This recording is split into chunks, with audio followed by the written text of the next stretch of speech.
ಈಗ ನೋಡಿ ಇಲ್ಲಿಗೆ ನೀರು ಯಾಕೆ ಕೊಡಬೇಕು ಅಂದರೆ ಇಲ್ಲಿ ಸೆಂಟ್ರಿಗೆ ಇಲ್ಲಿ ಬಿಟ್ಟಿದ್ದೀವಿ ಡ್ರಿಪ್ಪು.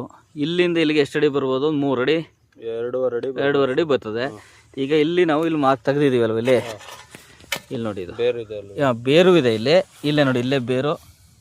ಹಾಂ ಬೇರಿದೆ ಬಿಡಿ. ಇದಕ್ಕೆ ಇಲ್ಲಿಂದ ಈಚೆಗೆ ತೇವ ಇಲ್ಲ, ಇಲ್ಲಿಂದ ಈಚೆಗೆ ತೇವ ಇದೆ. ಕಾಣಿಸ್ತಾ ಇದೆ? ಇಲ್ಲಿ ಬಂದರೆ ಇಲ್ಲೂ ಅಷ್ಟೇ ನೋಡಿ, ಇಲ್ಲೂ ಬೇರೆ ಐತೆ. ಇಲ್ಲೂ ಬರ್ತಿದ್ದೀವಿ, ಇಲ್ಲೂ ಬೇರೆ ಐತೆ. ಇಲ್ಲಿಂದ ಈಚೆಗೆ ತೇವ ಇಲ್ಲ, ಇಲ್ಲಿಂದ ಅಂದರೆ ಇಲ್ಲಿಂದ ಇಲ್ಲಿವರೆಗೆ 1 2 3 4 5 6 ಗೇಣು ತೇವ ಇದೆ. ಇಲ್ಲಿಗೆ ಬಿಟ್ರೆ ಹಿಂಗೆ 6 ಗೇಣು ಹಿಂಗೆ 6 ಗೇಣು ಬರುತ್ತೆ. ಅದೇ ಈ ಕಡೆ ಅರ್ಧ ಬರುತ್ತೆ. ಅಂದರೆ ಇಲ್ಲಿ ಸೆಂಟ್ರಿಗೆ ಪೈಪ್ ಮಾಡಿರೋದ್ರಿಂದ ನೀವು ಎರಡೂ ಕಡೆಗೆ ಸೆಂಟ್ರಿಗೆ ಮಾಡಿದ್ರೆ ಎರಡೂ ಕಡೆಗೆ ಬರ್ತದೆ.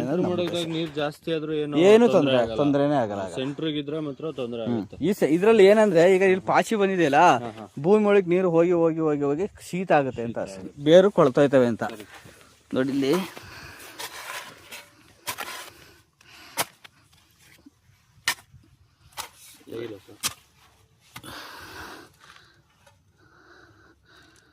ಇದು ವೈಟ್ ಬೇರು ಇದಿರಬೇಕು. ಇಲ್ಲೊಂಚೂರು ತೆಗಿರಿ, ಇಲ್ಲಿ ಇಲ್ಲ ಒಂಚೂರು ಬೇರು ಕೀಳ್ದಂಗೆ ತೆಗಿರಿ.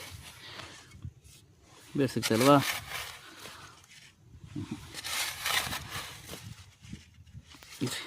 ಬೇರ ಆ ಕಡೆ ಗಿಡದ ಸರ್, ಯಾವುದೋ ಗಿಡದ್ದು ಕೊಳ್ತೋಗಿದ್ದದ? ಹೌದು ಕೊಳ್ತೋಗಿದೆ. ಬೇರು ಕೊಳ್ತೋಗಿದೆ ಅಂದರೆ ನೀರು ಒಂದೇ ತ ಬಿದ್ದು ಬಿದ್ದು ಬಿದ್ದು ಬಿದ್ದು ಬೇರು ಕೊಳ್ತೋಗಿದೆ.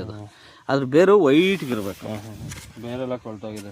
ಬೇಕು. ಅದಕ್ಕೆ ಈಗ ನೋಡಿ, ಈಗ ಏನಕ್ಕೆ ಸಮಸ್ಯೆಗಳಾಯ್ತವೆ ಅಂದರೆ ಇಲ್ಲಿಗಿದೆ ತೇವ, ಇಲ್ಲಿ ಸೆಂಟ್ರಿಗಿಲ್ಲ. ಸೆಂಟ್ರಿಗೆ ಮೇಯ್ನಾಗಿ ಮಾಡ್ಬೇಕಾಗುತ್ತೆ ನಾವು.